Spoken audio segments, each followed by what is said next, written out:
नमस्कार, स्वागत है आपका मध्य का मंच में। साथों में आपके आहाना पुंज। तो कांग्रेस जो सृजन की बात करती है, सृजन करेगी या फिर विसर्जन हो जाएगा, इस मुद्दे पर आज बात करेंगे, क्योंकि युवा, जोश और बदलाव, ये तीन शब्द आज कांग्रेस की नई रणनीति की पहचान बनकर सामने आ रहे हैं। मध्य प्रदेश में कांग्रेस अब युवाओं को जिलों की कमान सौंपने की बात करती है। अब ये आपको बता दें कि संगठन को नई सोच से गढ़ने का दावा भी किया जा रहा है, लेकिन अब सवाल है कि क्या ये बदलाव वाकई जमीनी हकीकत बन पाएगा या फिर सियासी चमक ही रह जाएगा। क्या ये सृजन की शुरुआत है या फिर कांग्रेस, क्योंकि लगातार हम बता रहे हैं विसर्जन की कहीं ना कहीं तैयारी है, क्योंकि बीजेपी खुलकर ये कहती है कि नकल के लिए भी अकल चाहिए, क्योंकि कांग्रेस जो कर रही है, बीजेपी कहती है हम कर चुके हैं, हमारी नकल कर रही है, और आरोप ये लगाती है कि कांग्रेस में टिकट से लेकर हर एक पद तो बिकता है। तो कैसे यहां पर सृजन होगा कांग्रेस का, तमाम मुद्दों पर बातचीत करेंगे, सवाल भी करेंगे, जवाब भी पाएंगे, लेकिन उससे पहले जानेंगे माननीय क्या कहते हैं।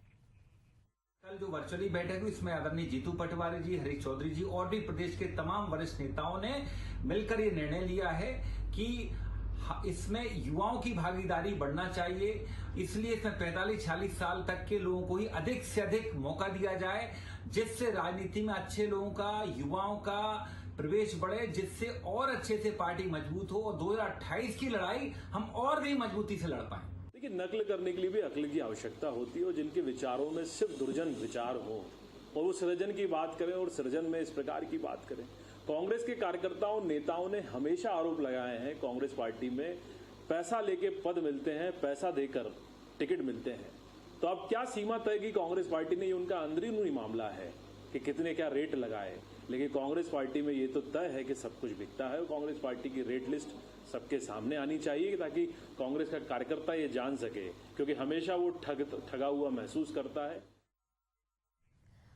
और चर्चा को आगे बढ़ाने के लिए हमारे साथ आदित्य उपाध्याय, वरिष्ठ पत्रकार, जुड़े हुए हैं। उसी के साथ डॉक्टर वाणी आलूवालिया, बीजेपी प्रवक्ता, हमारे साथ हैं। सीता शरण सूर्यवंशी, कांग्रेस प्रवक्ता, हमारे साथ जुड़े हुए हैं। आप सभी का बहुत बहुत स्वागत है। सबसे पहले मैं कांग्रेस से ही सवाल लेना चाहूंगी कि सर, क्या कुछ बदलाव आप लोग सोच रहे हैं, और अचानक ऐसे बदलाव क्योंकि 45 साल की उम्र रख दी गई है, इसी के साथ कुछ से समय सीमा भी तय कर दी गई है, 5 साल की, 2 साल की। क्यों नहीं पुंज जी, देखिए क्या है कि संगठन सृजन अभियान के अंतर्गत माननीय हमारे जब 3 तारीख को यहाँ राहुल गांधी जी जब आए, तो उन्होंने ये संगठन सृजन का प्रारंभिक और शुभारंभ किया और विदिशा जिले से किया। तो हमारा जो कांग्रेस का एक बेहतर एजेंडा है जनहित में और प्रदेश हित में, क्योंकि ये लोलुपता वाली बात नहीं है जो 20 साल से कांग्रेस में, बीजेपी में देखने को मिल रही है।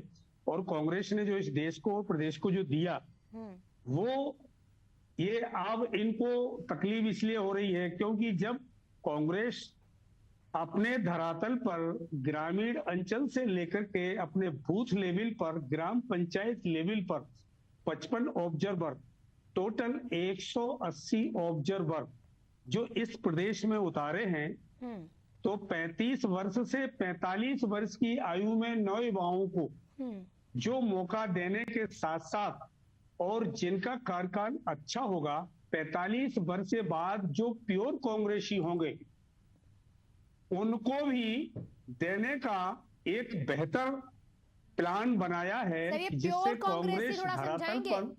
प्योर कांग्रेसी थोड़ा समझाएंगे जी? प्योर कांग्रेसी, हाँ, प्योर कांग्रेसी ये कि जैसे तत्काल आ गया, हाँ, और उसे तत्काल टिकट दे दिया गया और वो हार गया, तो प्योर कांग्रेसी का मतलब है कि 5 वर्ष, कम से कम 5 वर्ष का वो व्यक्ति कांग्रेस की सदस्यता लेकर आकर के और उसे सदस्यता अभियान में जुड़ा हुआ होना चाहिए कि 5 वर्ष का लगातार कम से कम, तब उस व्यक्ति को जिला अध्यक्ष बनाने का जो हमारे माननीय प्रदेश प्रभारी महोदय हरीश चौधरी जी ने जो इस प्लान को और सृजन अभियान के तहत जो बेहतर व्यवस्था दी है, इससे बीजेपी में खलबली मच गई है। ठीक है, और बीजेपी लगातार ये कह भी रही है, वाणी जी, आप लोग कह रहे हैं कि हमारी नकल कर रहे हैं और इसके लिए इनके पास अकल नहीं है। तो एशियन न्यूज के दर्शकों को नमस्कार करती हूँ, साथीगण को प्रणाम करती हूँ। जी बिल्कुल, देखिए, सामूहिक बैठक हुई है राहुल गांधी के नेतृत्व में, और ये विसर्जन की नीति तैयार करने की बैठक हुई है। क्योंकि जहां जहां राहुल गांधी के कदम पड़ते हैं, वहां वहां जहां जहां वो स्पर्श करते हैं, वहां वो जमीन दलदल के जैसे होती है, और दलदल के माफिक जमीन इनको, इनकी नीतियों को, इनके जो भी नियत होती है, क्योंकि वो नियत में इतनी खोट होती है, उसको वो जमीन दलदल निगल जाती है। आप इस पर गौर करिए कि इन्होंने क्या क्या कहा। एक तो प्योर कांग्रेसी। अब प्योर कांग्रेसी का मतलब क्या है? कि जो कांग्रेसी मानसिकता है कि जो सब कुछ बिकता है, और जनता को ये अब दिखने लग गया है, जनता को ये दिखता है, हर चीज का मोल भाव किया जाता है इनके संगठन में। टिकट से लेकर पद के लिए एक वजनदारी होती है जिसके बिना ये लोग काम नहीं करते। दूसरी चीज, सीताराम, ये हमारे जो कांग्रेसी प्रवक्ता हैं, उन्होंने एक और चीज कही कि एक आयु सीमा नियुक्त की गई है कि भाई 45 वर्ष से ऊपर। मुझे तो ऐसे लग रहा है कि ये सारी नीति कुछ लोगों का सुपड़ा साफ करने के लिए है। ये आपसी रंजिश बिल्कुल स्पष्ट तौर पर दिख रही है। और तीसरी चीज, अगर इनके पास प्रदेश में कार्यकुशल नेतृत्व है, तो फिर इतनी कवायद क्यों और इतना समय क्यों? क्योंकि देखिए, हम बार बार देखते हैं कि जितू पटवारी के ऊपर शायद इनके आलका का भरोसा हट गया है। जितू पटवारी बहुत बार केंद्र में जाकर पैर घिसते हैं, निवेदन करते हैं, ऐसी कार्य समितियों के लिए उन्होंने बहुत बार प्रयास किया है, परंतु कब तक और कैसे सफलता उन्हें मिलेगी, ये बहुत बड़ा प्रश्न चिन्ह है। इनका कार्यकाल याद रखा जाएगा, क्योंकि ये मुझे लगता है कांग्रेस के इतिहास में सबसे असफल कार्यकाल रहेगा किसी भी कांग्रेसी नेता का। और कांग्रेस इनके कार्यकाल में और टूट और बिखर गई है। कहीं टूट और बिखर गई है, इससे तरह ये भी समझना चाहेंगे कि अगर वो भी चाह रहे हैं कहीं ना कहीं अपने संगठन को मजबूत करना, तो बीजेपी की परेशानी कांग्रेस को समझ नहीं आ रही है। नहीं, हम परेशान उस चीज से नहीं है। देखिए, हम चाहते हैं कि कांग्रेस जैसा एक विपक्षी दल, वो भी सशक्त हो, अच्छा विपक्ष मिले। परंतु हम कांग्रेस की जो कार्य प्रणाली है, जो इनकी मानसिकता है, वो देश के विरोध में है, वो सनातन के विरोध में है। हमें पीड़ा इस मानसिकता से है। देश के विरोध जब ये बात करते हैं, जब इनकी भाषा शैली हमारे पड़ोसी आतंकवादी जो शरण देता है जो देश, उसके जैसे मेल खाती है, जब इनकी नेताओं की जो बोली है वहां साइटेशंस में उसका प्रयोग होता है, तो हमें इससे पीड़ा होती है। और ऐसी पीड़ा तो मुझे लगता है आपको, हमको, प्रत्येक देश के एक वासी को होनी चाहिए, क्योंकि हम रहे यहाँ और हम गाएं गुणगान ऐसे देश के, या उसके समर्थन में कुछ ऐसे बोले, या हमारे देश की कार्यप्रणाली को हम ध्रुवित करें, या विदेशों में जाकर हम हमारी सेना का अपमान करें, हमारे देश के शौर्य का अपमान करें, हमारे जो इतिहास है, विरासत है, उसका अपमान करें, ये हमें नहीं गवारा। ठीक, हमारे साथ आदित्य जी भी हैं। जी जी, हमें दिक्कत ये मानसिकता से। ठीक है आदित्य जी, आप बहुत लंबे समय से क्योंकि राजनीतिक पहलुओं को देख भी रहे हैं, तो क्या इसमें लगता नहीं है कि कहीं ना कहीं कुछ गुटबाजी हो रही होगी तभी इसके तहत, क्योंकि अभी वाणी जी ने भी कहा कहीं सुपड़ा साफ करने के लिए भी कहीं ऐसे फैसले लिए गए हैं, तो अंदरूनी देखा जाए तो कुछ गड़बड़ चल रही थी या सच में संगठन ही यहाँ पर बढ़ाना है? देखिए, ये एक डॉक्टर वाणी ने इतनी अच्छी बात कही है कि हम देखना चाहते हैं, तो पूरा देश ही मजबूत विपक्ष देखना चाहता है, और स्वस्थ लोकतंत्र की यही निशानी है। लोकतंत्र मजबूत होता है, विपक्ष मजबूत होता है, पक्ष मजबूत होता है, सभी लोग राजनीतिक रूप से सजग होते हैं, तो निश्चित तौर पे जो है लोकतंत्र मजबूत होता है। ये निश्चित तौर पे सही है कि कांग्रेस जनाधार धीरे धीरे खोता चला जा रहा है और बहुत ज्यादा खो चुका है। अब चूंकि जनाधार खो गया है, उसको पुनः पटरी पे लाने के लिए कुछ बड़े कदम तो उठाना ही होंगे। जो 4-5 क्राइटेरिया इन्होंने जो बताए हैं, वो सारे क्राइटेरिया कहीं ना कहीं सभी दल मानते चले आ रहे हैं, लेकिन इसमें मुझे एक बात जरूर थोड़ी सी अलग समझ में आती है कि विधायक का या सांसद का चुनाव लड़ने के लिए भले ही इस तरीके का कोई क्राइटेरिया नए लोगों में जोश भरने के लिए होना चाहिए, लेकिन मुझे लगता है कि संगठन का जो जिलाध्यक्ष है वो निश्चित तौर पर एक समन्वय का और बड़े अनुभव का काम होता है। और ये सब लोग जानते हैं कि पिछले कुछ सालों से, जब से कांग्रेस सत्ता से बाहर है, लोग तो यहाँ टिकट लेने के ही लिए कांग्रेस में शामिल होते हैं। ये देखा गया आमतौर पर। वहां पर जमीनी स्तर के कार्यकर्ता बहुत कम बचे हुए। उन कार्यकर्ताओं को कैसे जोड़े, ऐसी कोई योजना लाना चाहिए कि कांग्रेस की कोई रीति नीति में मूलभूत परिवर्तन, मूलभूत कोई नयापन ऐसा लाना चाहिए कि युवा कैसे कांग्रेस के साथ जुड़े। और उनको कांग्रेस के साथ जोड़ने के लिए जिलाध्यक्ष जैसे जो है जिम्मेदारी के पद निश्चित तौर पर कुछ मैच्योर्ड हाथों में होना चाहिए। और ये सब जानते हैं कि 45 साल में तो लोग युवा ही होते हैं राजनीति में, युवा जैसे दिखते हैं, क्योंकि वो राजनीतिक रूप में तब तक परिपक्व हो पाते हैं। हम सब देखते, सभी गाये बगाए हर दल का यही हाल है। ये एक्सेप्शंस होते हैं कहीं ना कहीं, लेकिन निश्चित तौर पर हाल यही है। अब इसमें इन्होंने जो चार पांच चीजें बताई हैं, जैसे तकनीकी रूप से दक्ष होना चाहिए, युवा होना चाहिए, सोशल मीडिया में सक्रिय होना चाहिए, 5 वर्षों से राजनीति में सक्रिय होना चाहिए, मतलब 5 वर्षों से कांग्रेस में सक्रिय होना चाहिए। अब मैं इसमें एक बात है, यदि भारतीय जनता पार्टी को इसमें तकलीफ है, तो आप ये देखें कि आपके यहाँ तो 2 दिन पहले व्यक्ति शामिल होता है पार्टी में और मंत्री बना दिया जाता है या टिकट दे दिया जाता है। तो ये गाये बगाए हर दल का यही हाल है। राजनीति कहीं ना कहीं जो है जाति, धर्म और अलग अलग वर्ग विशेष भाषाओं के रूप में कहीं ना कहीं किसी तरीके से राजनीति हर जगह बटी हुई है। राजनीति के क्राइटेरिया कुछ और है, कहे कुछ और जाते हैं और माने कुछ और जाते हैं। तो निश्चित तौर पर यदि कांग्रेस इस तरीके से कुछ नए कदम उठाती है तो उसका स्वागत किया जाना चाहिए, लेकिन कम से कम कोई नई बात तो ऐसी होना चाहिए। यदि आप भी वही जातिगत समीकरणों की बात करेंगे, वही सारे दल बात करेंगे गाये बगाए, तो फिर कैसे होगा? ठीक है। सीताशरण जी, लगातार देखिए इस तरह की बातें वाणी जी ने भी रखी हैं, यहाँ पर आदित्य जी ने भी बोली हैं कि तमाम जो आप मुद्दे रखे। वाणी जी बताइए क्या हुआ? जी, मैं एक्चुअली जो आदित्य जी कह रहे थे, मैं उसी में एक रिजॉइंडर डाल रही हूँ कि अगर कुछ बहुत बेसिक परिवर्तन आता है इनकी नीति में, वो तो बिल्कुल नहीं दिखा।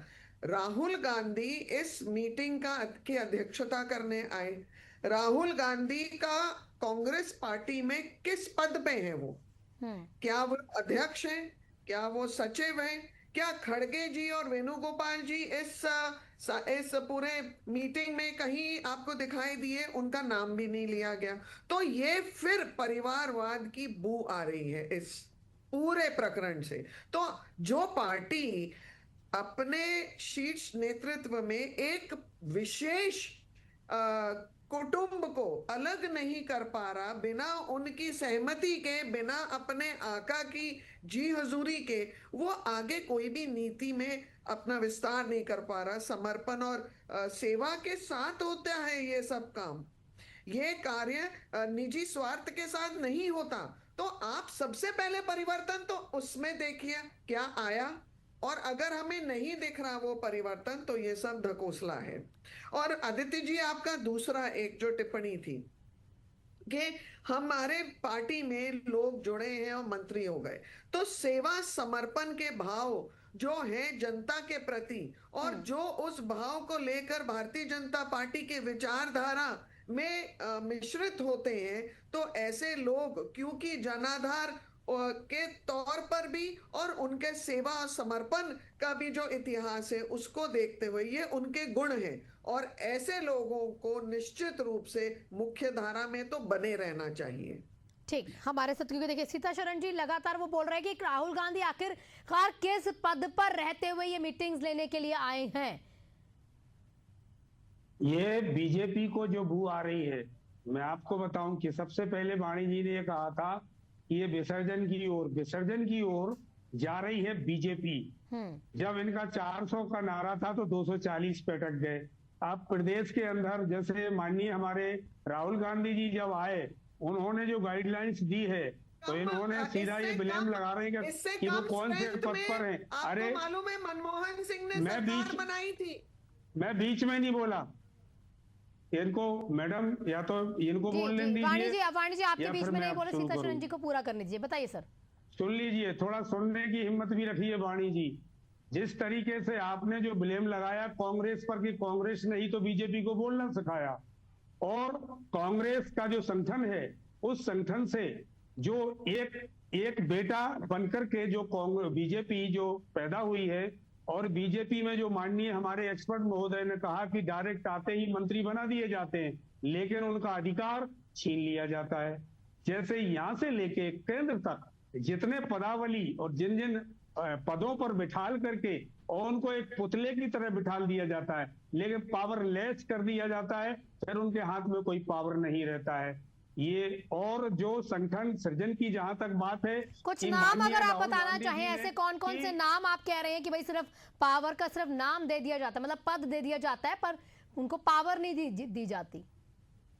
हाँ, पद है, जैसे आपकी सुमित्रा वाल्मीकि जी है, ये यहाँ पे राज्यसभा सांसद बना दिया गया है। आपके उमेश नाथ जी, ये कांग्रेस में भी गुरु थे, राजगुरु, दिग्विजय सरकार में थे उमेश नाथ जी, उनको भी राज्य मंत्री का दर्जा दे दिया, राज्यसभा सदस्य बना दिया। लेकिन इनके हाथ में ये पावरलेस हैं, किसी भी प्रकार का इनको पावर नहीं है। और यहाँ से लेके केंद्र तक और कितने नाम गिनाऊं मैं। और वाणी जी को एक मैं और बीजेपी को ये कहना चाहती हूँ कि अब इनका विसर्जन होना शुरू हो गया है कि जिस तरीके से हमारा जिला का जो अध्यक्ष बनकर आएगा वही विधायक को और वही विधायक का टिकट डिक्लेयर करेंगे, तो क्या है कि हम लोग प्रिंट मीडिया, इलेक्ट्रॉनिक मीडिया के माध्यम से और उनको बेहतर तरीके से और उनका माइंडली उन्हें प्रिपेयर करके जिला अध्यक्ष जिन्हें बनाएंगे, तो इसमें अपने आप बीजेपी का विसर्जन होना शुरू हो जाएगा। क्योंकि आज भी और कल भी और आने वाला भी और जनता सब समझ चुकी है, ये बोलने से नहीं होता है। जिस तरीके से बीजेपी के प्रवक्ता कहते हैं और बोलते हैं, जनता सब समझ चुकी है कि सेना को अपमानित करना, सुप्रीम कोर्ट को गालियां देना और सेना की आड़ में सत्ता को हासिल करना और 2018 की कांग्रेस की सरकार को गिरा करके खरीद फरोख्त करके सरकार बना लेना, ये जनता सब समझ चुकी है और जनता को समझाने की अब जरूरत नहीं है। इसलिए ये विसर्जन अब बीजेपी का होने वाला है। सीताशरण जी एक चीज और समझना चाहेंगे, क्योंकि लगातार देखिए स्टार्टिंग जब हुई तो तभी बोल रहे थे कि हो सकता है, वाणी जी ने बोला कि कुछ लोगों के यहाँ पर शिकायतें होंगी या कुछ ऐसे पुराने लोग होंगे। युवाओं को लाना बहुत अच्छी बात है, बीजेपी लगातार कहती भी है कि युवाओं को और नए चेहरों को मौका देना चाहिए। अब कांग्रेस भी कहीं ना कहीं उस पद चिन्हों पर अगर चल रही है, बहुत अच्छी बात है। युवा जो है होने चाहिए राजनीति में, तभी जाकर आगे भी राजनीति ठीक और चलेगी भी। थोड़ा ये समझना चाहेंगे कि क्या अंदर खाते कोई दिक्कतें थी, कोई पुराने चेहरे? बिल्कुल, माननीय लक्ष्मण जी जो विधायक भी रहे हैं, मंत्री भी रहे और आपके बीजेपी में भी चले गए थे, फिर कांग्रेस में आ गए, उनको शो कॉज नोटिस दे दिया गया है एआईसीसी द्वारा और उन्हें निष्कासन की अभी आजकल में ही आप देख लीजिए निष्कासन उनका होने वाला है। और जो अनुशासनहीनता करेगा और जो अनडिसिप्लिन रहेगा उनको बाकायदा अनुशासन समिति बनी हुई है और उसको निकाल करके ये करेंगे, क्योंकि ये बीजेपी में तो है नहीं, क्योंकि अभी मंत्री इनके बने बैठे हैं और जितने लोगों ने जितने जो स्टेटमेंट दिए, चाहे विजय साई जी हो, चाहे फग्गन सिंह कुलस्ते हो, चाहे आपके नरेंद्र प्रजापति हो, चाहे आपके अमित चौरसिया जी हो, चाहे मनोहर धाकड़ जी हो, या और भी आपके जो मंत्री हैं दूसरे, तो इन पर किसी प्रकार से ना शोकाज नोटिस देना है ना इनको निकालना है। जनता सब समझ रही है, जनता को सब मालूम है कि बीजेपी में जिस तरीके का जो प्रोपेगेंडा की मुद्दों से भटकना, जनता की जो समस्याओं से भटका करके और जिस तरीके से बेकारी, बेरोजगारी, स्वास्थ्य और जनता की व्यवस्थाएं न करना और ना उन पर अमल करना, ये जनता बाखूबी जान चुकी है। इसलिए बीजेपी विसर्जन की ओर बढ़ चली है। ठीक है, कांग्रेस का सृजन क्योंकि आप लोग करना चाह रहे हैं। वाणी जी क्या कह रहे थे आप बताइए, फिर मैं आदित्य जी से एक सवाल लूंगी। जो माननीय कांग्रेस प्रवक्ता है बहुत वरिष्ठ हैं, परंतु इनको याद दिलाना पड़ेगा 2018 के बाद एक भूचाल आया था मध्य प्रदेश की राजनीति में, जिसमें भारतीय जनता पार्टी को 29 में से 29 लोकसभा की सीटें हासिल हुई और विधानसभा में भी प्रचंड बहुमत मिली। परंतु ये अपनी खामियां और ये अपने हार और ये अपनी गलतियां नहीं स्वीकारते हैं। जनता इनको पहचानती है और जनता इनको उचित जवाब देती है। कांग्रेस प्रवक्ता को मैं ये भी पूछना चाहूंगी कि अगर आपका परिवर्तन इतना बड़ा उद्देश्य था तो इस बैठक जो बहुत महत्वपूर्ण कहलाती है, इसमें साफ संकेत दिया है, आपने कुछ इशारे किए हैं, तो क्या कमलनाथ जी दिग्विजय सिंह को भी आप दरकिनार करने वाले हैं क्योंकि उनकी आयु बड़ी हो गई है? और राहुल गांधी ने तो लंगड़ा घोड़ा कहते हुए ऐसे दिखाया जैसे पूरी कांग्रेस एक बड़ी अस्तबल है, कोई पॉलिटिकल पार्टी नहीं है। और मैं ये भी जानना चाहूंगी कि जो आपके परिवारवाद का जो इतना बड़ा कीड़ा लगा हुआ है आपकी पार्टी में, आप इससे कैसे छुटकारा पाएंगे? ठीक, सीताशरण जी जवाब दे दीजिए। कह रहे हैं कि आपकी पार्टी में सिर्फ परिवारवाद होता है और ये भी कहीं ना कहीं किसी ना किसी के मतलब परिवार के यहाँ से ही लोगों को निकाल के चेहरा चमकाने की रणनीति तो नहीं बनाई जा रही है? बिल्कुल नहीं, ये बीजेपी में है परिवारवाद। यहाँ नीचे से लेके ऊपर तक आप जहां देखेंगे तो नाम गिलाऊं में कैलाश विजयवर्गीय जी से लेकर के दिल्ली तक आपके राजनाथ सिंह के बेटे और ये अनुराग ठाकुर, इनके भी पिताजी मिनिस्टर रहे हैं, और बांसुरी स्वराज से लेकर के, मतलब कितने गिनाऊं, प्रवेश वर्मा से लेकर के, मतलब ये 2 दिन मुझे लग जाएंगे नाम लेने में। तो शॉर्ट एंड स्वीट में कह रहा हूं कि ये परिवारवाद बीजेपी में है, कांग्रेस में नहीं है। और वाणी जी का जो कहना है कि माननीय हमारे दिग्विजय सिंह जी और कमलनाथ जी का क्या होगा, तो ये इनकी भूल है। इनने जिस तरीके से डॉक्टर मुरली मनोहर जोशी और आडवाणी जी को कुर्सी पर बिठा दिया था, फिर भी ये हमारे भीषम पितामह हैं, इनसे हम अकल लेते रहेंगे। और इनसे कांग्रेस की जब जरूरत पड़ती है, कांग्रेस में जिन शब्दों की जरूरत पड़ती है, उनसे हम भीषम पितामह की तरह, कृपाचार्य की तरह, गुरु द्रोण की तरह हम इनसे सलाह मशवरा लेकर के कांग्रेस संगठन सृजन अभियान को मजबूती दिलाते रहेंगे। ठीक है आदित्य जी, क्लोजिंग रिमार्क आपसे चाहूंगी। इन्होंने बोला है कि एक सोशल मीडिया पे या डिजिटल मीडिया पे भी एक्टिव बंदा चाहिए, तो क्या ये सोशल एक्टिविस्ट इनको चाहिए या सच में कुछ जनता के लिए करने वाला चाहिए, रीच जिसकी ज्यादा हो? देखिए, मूलभूत बात, 2 अलग अलग बातें हैं। एक तो संगठन का सृजन करना और संगठन का नेतृत्व करना। हाँ। अभी ये जो कल से जो बात हुई है, जो जिस पर हम चर्चा कर रहे हैं, वो संगठन के जिला स्तर के नेतृत्व की बात हो रही है। लेकिन नेतृत्व करेंगे किसका? यदि संगठन जब तक सृजित नहीं होगा, संगठन में लोग नहीं होंगे, लोग बहुत कम हो गए हैं कांग्रेस में, कार्यकर्ता सक्रियकर्ता बेशक जो है बहुत जगह से कांग्रेस विधानसभाओं में जीती भी है, तो लोग मतलब ये वोटर हो सकते हैं कांग्रेस के बहुत सारी संख्या में, लेकिन उनके कार्यकर्ता कांग्रेस के बहुत कम हो चुके हैं। और सबसे पहले इनको सेवा दल की तरह कोई जमीनी स्तर का जो है उस संगठन को, ऐसे संगठन को ज्यादा मजबूत करना चाहिए जो निश्चित तौर पर जमीनी स्तर के कार्यकर्ताओं को जोड़ सके और कार्यकर्ता कांग्रेस के प्रति आकर्षित हो सके। मूलभूत आवश्यकता कांग्रेस को मजबूत होने के लिए इस बात की है। और जहां तक बात मैं कहता हूं कि नेतृत्व की बात है, बुजुर्ग व्यक्ति का, पुराने कार्यकर्ता का किसी भी शब्दों के द्वारा या कार्यों के द्वारा किसी भी तरीके से अपमानित करने या अपमानित लगने का संदेश कहीं जाना नहीं चाहिए। चाहे बेशक मकसद ये ना हो, लेकिन ऐसा संदेश निश्चित तौर पर नहीं जाना चाहिए। जो आपके पास है उनको संभाल कर रखिए, सहेज कर रखिए, सम्मान कार्यकर्ताओं को जोड़िए। और कहीं ना कहीं संगठन को मजबूत बनाते हुए अगर आप नेतृत्व भी कर रहे हैं, चाहे आप सरकार में हैं, चाहे आप विपक्ष में हैं, सत्ता या विपक्ष दोनों में है, लेकिन उसका काम आगे बढ़ते हुए जनता का भला करना चाहिए। आप सभी का बहुत बहुत शुक्रिया हमारे साथ जुड़ने के लिए। तो कांग्रेस युवाओं को कमान देने की बात करती है, लेकिन बहस के बावजूद सवाल वहीं खड़ा है कि क्या संगठन का सृजन है या अंदरूनी विसर्जन की शुरुआत हो चुकी है? अब क्या सच में कुछ बदलेगा या फिर वही पुराने चेहरे, वही जो कुर्सियां हैं उस पर बैठे हुए नजर आएंगे, लेकिन नई कुर्सियों पर पुराने चेहरे कहीं ना कहीं आपको दिखेंगे। खैर, आने वाले समय में तस्वीर साफ जरूर हो जाएगी। कांग्रेस को जरूरत भी है अपने संगठन को मजबूत करने की। इसी के साथ इस बुलेटिन में फिलहाल इतना ही। देखते रहिए एशियन न्यूज।